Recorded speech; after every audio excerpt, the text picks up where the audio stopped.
Some European defense analysts are now saying something uncomfortable. We may already be in phase 0 of the next war with Russia.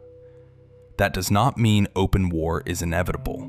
It does not mean Russian tanks roll into Poland tomorrow. It means the preparation phase may already be underway. Sabotage, cyberattacks, GPS jamming, propaganda, airspace probes, political intimidation, and information warfare aimed at making democratic societies tired, divided, and easier to manipulate. Russia does not need to beat NATO in a clean fight. That would be stupid, and Putin is many things, but he is not stupid in that way. The smarter move is to stay below the threshold, hit the cables, jam the signals, fund the useful idiots, flood the media space, make voters angry at each other, make Ukraine look like a lost cause. Then wait for Western democracies to start arguing themselves into paralysis. And if Russia succeeds in Ukraine, the next pressure point may not be Berlin or Warsaw. It could be Moldova. More specifically, Transnistria. Transnistria is a Russian-backed breakaway region inside Moldova, sitting along Ukraine's western flank. It is not just some frozen Soviet souvenir. It is a lever.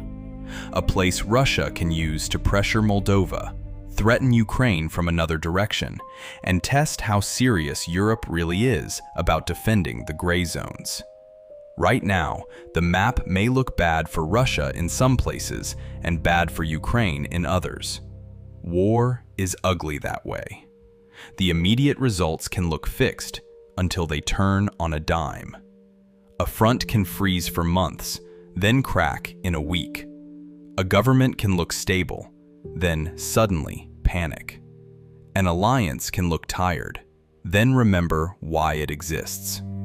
So phase 0 is not a prediction. It is a warning label. Russia is already preparing the battlefield, not just with soldiers, but with fear, confusion, sabotage, and lies. And the center of gravity is not only Ukraine, it is NATO. NATO is not charity. It is not some dusty Cold War club with flags and catered meetings. It is the reason Russia has to think twice before testing the borders of Poland, Estonia, Latvia, Lithuania, Finland, or Romania. It is the wall that turns one country's border problem into an alliance problem. And that only works if the treaty means something. So if you are American, contact your representative. Contact your senators. Tell them plainly, honor the NATO treaty. Defend Article 5. Support Ukraine. Protect the alliance before we find out what Europe looks like without it. This is not about loving every NATO member's politics. It is not about pretending Europe always carries its weight. It is about understanding that deterrence is cheaper than panic, and alliances are cheaper than world wars. The question is whether democracies recognize the war before it becomes the kind everybody finally agrees to call a war. Because by then, the cheap options are usually gone.